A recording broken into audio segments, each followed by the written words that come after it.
అందరికీ నమస్కారం. బాలినేని శ్రీనివాసరెడ్డి ఉమ్మడి ప్రకాశం జిల్లాకు సంబంధించిన సీనియర్ నాయకుడు, మాజీ మంత్రి, స్వయాన జగన్మోహన్ రెడ్డి గారికి బంధువు. కానీ వైసీపీ ఓడిపోయిన తర్వాత జగన్మోహన్ రెడ్డి గారి మీద అసంతృప్తితోటి, అలకతోటి వైసీపీ పార్టీకి రాజీనామా చేసి జనసేనలో జాయిన్ అయ్యారు.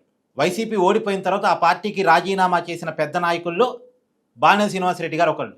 బాలినేని శ్రీనివాసరెడ్డి గారి మీద ఉండేటువంటి ఆరోపణ ఏంటంటే ఆయన వివాదాల్లో పెద్దగా ఉండడు, కానీ అలకలో ఎక్కువ ఉంటాడు అని. వైసీపీలో ఎక్కువ కాలం అలకలోనే గడిపారు ఆయన. చేతిలో అధికారం ఉంది, చేతిలో మంత్రి పదవి ఉంది, అయినా పార్టీ మీద, జగన్మోహన్ రెడ్డి గారి మీద అలకలోనే ఉండేవాళ్ళు బాలినేని గారు. మీకు గుర్తుంది కదా, జగన్మోహన్ రెడ్డి గారు 2.5 yearsకి ఒకసారి మంత్రివర్గాన్ని షఫ్లింగ్ చేశారు.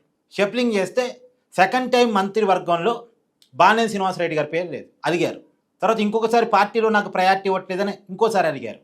ఆయన అలకి రకరకాల కారణాలు, నేను చెప్పిన వాళ్ళకి ఎమ్మెల్యే టికెట్ ఇవ్వట్లేదని ఇంకోసారి అడిగారు.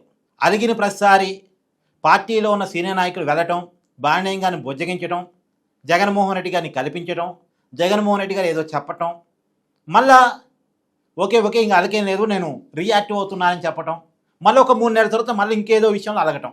బాలినేని శ్రీనివాసరెడ్డి గారికి ఇది కామన్. అలుగుతారు, బుజ్జగిస్తారు, ఓకే అంటారు, మళ్ళీ అలగటం స్టార్ట్ చేస్తారు. ఒక 3 నెలల గ్యాప్ వస్తుంది, ఇది కామన్. వైసీపీ ఓడిపోయిన తర్వాత ఆ పార్టీ మీద అలకతోటి, జగన్మోహన్ రెడ్డి గారి మీద అలకతోటి ఆ పార్టీకి రాజీనామా చేసి జనసేనలో చేరారు. మరి జనసేనలో ఏమన్నా యాక్టివ్గా ఉన్నారంటే ఇప్పుడు జనసేన మీద కూడా అలకలోనే ఉన్నాడు, కూటమి మీద కూడా అలకతోనే, అసంతృప్తితోనే ఉన్నారు బాలినేని శ్రీనివాసరెడ్డి గారు అని కొత్తగా వినపడుతున్న వినికిడి. లేటెస్ట్గా ఆయన ఒంగోలు వెళ్ళారు. సహజంగా క్యాడర్ని గెలవడానికి పోయినప్పుడు, మీడియాతో మాట్లాడుతున్నప్పుడు జనసేన నాయకులు, టీడీపీ నాయకులు, బీజేపీ నాయకులు ఏం చెప్తారు? కూటమి ప్రభుత్వం పనితీరు బాగుంది, మనంతా కలిసి పనిచేయాలి, ఇవన్నీ చెప్తుంటారు కదా పెద్ద నాయకులు అనేవాళ్ళు.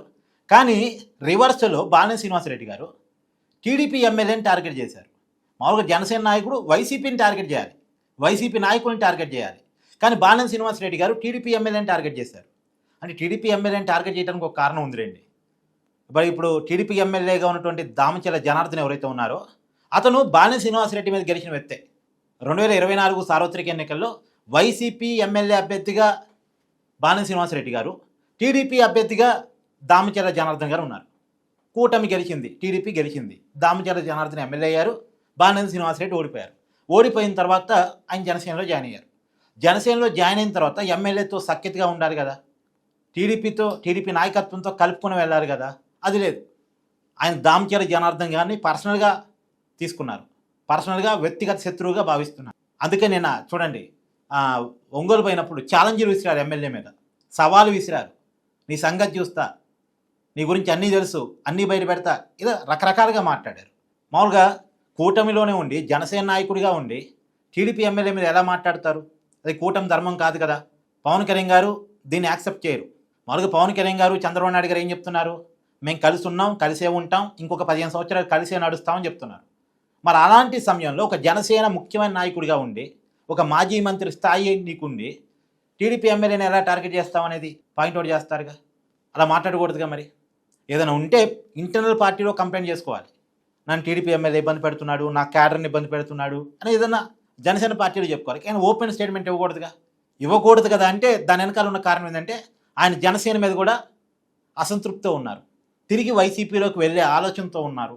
అందుకనే ఇలా టీడీపీ ఎమ్మెల్యేని అటాక్ చేశారు అని. ఎలాగూ నాకు ఇక్కడ టికెట్ ఎవరు, నాకు ఈ పార్టీలో పెద్ద పదవచ్చి తట్టేం లేదు, మామూలుగా అనేది ఆశించి వచ్చారు. ఏం ఆశించి వచ్చారు? ఎమ్మెల్సీ ఇస్తారు, మంత్రి పదవి ఇస్తారు. ఎందుకంటే జనసేనలో రెడ్డిస్ పెద్ద నాయకులు ఎవరు లేరు, నేను పోతే నాకు ప్రయారిటీ ఇస్తారు, కూర్చోబెట్టి పదవి ఇస్తారు, కూర్చోబెట్టి మంత్రి పదవి ఇస్తారు అనుకున్నారు. మంత్రి పదవి కోసం ముందు ఎమ్మెల్సీ కావాలి కదా అని ఒక వైసీపీ ఎమ్మెల్యేతో మాట్లాడుకుని అతని చేత రాజీనామా కూడా చేపించాడు. సరే, ఆ రాజీనామాని మండలి చైర్మన్ గారు ఆమోదించలేదు కాబట్టి బాలినేని శ్రీనివాసరెడ్డి గారికి ఎమ్మెల్సీ అయ్యే అవకాశం దొరకలే. ఎమ్మెల్సీ అయ్యి ఉంటే మంత్రి పదవి పక్కన తర్వాత వచ్చేదేమో కదా, వచ్చి ఉంటే. కానీ అసలు మంత్రివర్గం షఫ్లింగ్ జరగలేదుగా. బాలినేని శ్రీనివాసరెడ్డి గారి మంత్రివర్గంలో చోటు దొరికే అవకాశమే లేదు అసలు. ఇంకోటి, ఇప్పుడైతే ఎమ్మెల్సీ ఖాళీ అయినా, జనసేనకి ఎమ్మెల్సీ వచ్చినా బాలినేని శ్రీనివాసరెడ్డి గారికి ఎమ్మెల్సీ ఇవ్వరు. ఎందుకు ఇవ్వరంటే పార్టీలో జాయిన్ చేయించుకునే నాడు బాలినేని శ్రీనివాసరెడ్డి గారి మీద పవన్ కళ్యాణ్ గారికి ఉండే ఎక్స్పెక్టేషన్ వేరు, ఇవాళ ఆ ఎక్స్పెక్టేషన్లో మార్పు వచ్చింది. ఇంకా జనసేన కోసం బాలినేని శ్రీనివాసరెడ్డి గారు పార్టీలో చేరిన తర్వాత చొక్కా చింపుకొని ఏం పనిచేయలే, జనసేన పార్టీ కోసం కష్టపడి ఏం పనిచేయలే. రెగ్యులర్గా ఆయన పబ్లిక్లో ఏముంటుందా. మరొక పెద్ద సీనియర్ నాయకుడు తన పార్టీలో చేరిన తర్వాత పవన్ కళ్యాణ్ గారు ఏం ఆశిస్తారు? ఇతని వల్ల నా పార్టీకి ఉపయోగం ఉంటుంది, నా పార్టీని పికప్ చేస్తాడు, ఆ జిల్లాలో ఆ పరిసర ప్రాంతాల్లో ఉమ్మడి ప్రకాశం, నెల్లూరు ఆ జిల్లాల్లో బాలినేని శ్రీనివాసరెడ్డి ప్రభావం ఉంటుంది. అతను రావటం వల్ల అతను రెడ్డి సామాజిక వర్గం ఓట్లన్నీ కూడా జనసేన వైపు వస్తాయి. అక్కడ వైసీపీ బలహీనపడిద్ది, ఆ బలమంతా జనసేనకి యాడ్ అవుద్ది. ఇది కదా సహజంగా ఒక పార్టీ అధ్యక్షుడు ఎక్స్పెక్ట్ చేసేది. మరి దాన్ని బాలినేని శ్రీనివాసరెడ్డి రీచ్ అయ్యాడంటే రీచ్ కాలే. బాలినేని శ్రీనివాసరెడ్డి వెంట ఆయన సొంత క్యాడర్ కూడా రాలే, వాళ్ళు వైసీపీలో ఉండిపోయాడు. పైగా బాలినేని శ్రీనివాసరెడ్డి కొడుకు వైసీపీతో సంబంధాలు మెయింటైన్ చేస్తున్నాడు, ప్రణీత్ రెడ్డి. ఆయనకి జగన్ అంటే ఇష్టం, ఆయనకి వైసీపీ అంటే ఇష్టం ప్రణీత్ రెడ్డికి. ఆయన ఇంకా వైసీపీలోనే ఉన్నట్టు ఫీల్ అవుతున్నాడు. రేపు అఫీషియల్గా రాబోయే కాలంలో వైసీపీలో జాయిన్ అవుతాడట. జాయిన్ అయ్యి 2029లో తండ్రి టికెట్ వారసుడిగా నాకు ఇవ్వండి అని అడుగుతాడట. తండ్రి వైసీపీలో ఉన్నా జనసేనలో ఉన్నా నాకు సంబంధం లేదు, నాకైతే టికెట్ ఇవ్వండి అని అడుగుతాడట. మరి ప్రణీత్ రెడ్డి వైసీపీలోకి వెళ్ళిపోతే బాలినేని శ్రీనివాసరెడ్డికి ఎలా ప్రయారిటీ వస్తుంది? సరే మరి అతన్ని అంటే బాలినేని శ్రీనివాసరెడ్డి గారు కానీ వాళ్ళ కొడుకుని కానీ తిరిగి వైసీపీలో తీసుకుంటారా లేదా అనేది మరి జగన్మోహన్ రెడ్డి గారు ఆలోచించుకోవాలి. ఎందుకంటే ఆల్రెడీ అక్కడ సెకండ్ లీడర్షిప్ని వైసీపీ తయారు చేసుకుంటుంది. ఆ నియోజకవర్గ ఇన్ఛార్జిగా ఇందూరు రవి గారు ఉన్నారు. బాలినేని శ్రీనివాసరెడ్డి గారు పార్టీ మారిన తర్వాత వైసీపీ కొత్త లీడర్ని ఎమర్జీ చేసుకుంది అక్కడ, ఇందూరు రవి అని. ఇప్పుడు బాలినేని శ్రీనివాసరెడ్డి కొడుకుని పిలిచి అతనికి టికెట్ ఇస్తే వీళ్ళు తిరుగుబాటు చేస్తారు.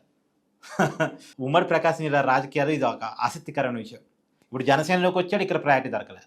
అక్కడ వైసీపీలో తిరిగి చేర్చుకున్న ఒకప్పుడున్న ప్రయారిటీ ఉండదు. ఒకప్పుడు బాలినేని గారు అడిగారు అంటే పిలిచి మాట్లాడేవాళ్ళు జగన్మోహన్ రెడ్డి గారు. ఇప్పుడు ఎందుకు మాట్లాడతారు? ఇక ఒకసారి పార్టీ మారి అక్కడ ఎమ్మెల్యేలకు వచ్చిన తర్వాత ఇంకెందుకు మాట్లాడతారు? అప్పుడున్న ప్రయారిటీ ఉండదు కదా. అడిగితే పిలిచి బొట్టు పెట్టి నీకేం కావాలో చెప్పు అది ఇస్తానంటాం ఇక ఉండదు కదా. సో బాలినేని శ్రీనివాసరెడ్డి తన ప్రయారిటీని కోల్పోయాడు. సరే, కొడుకును మాత్రం ఎమ్మెల్యే చేసుకోవాలని గట్టిగా అనుకుంటున్నాడు. తన రాజకీయ జీవితం అయిపోయింది, ఇక నాకు రాజకీయం పెద్ద ఇంపార్టెన్స్ ఇవ్వరు అనేది బాలినేని శ్రీనివాసరెడ్డి గారికి అది ఓకే, అది జ్ఞానోదయం అయింది. కానీ తన కొడుక్కి ప్రయారిటీ కావాలనేది ఆయన కోరిక. తను ఉన్నప్పుడే అంటే ఇప్పుడు తన పొలిటికల్గా యాక్టివ్గా ఉన్నప్పుడే తన కొడుకుని ఎమ్మెల్యే చేసుకోవాలని. అదైనా నెరవేరుద్దా లేదా చూడాలి.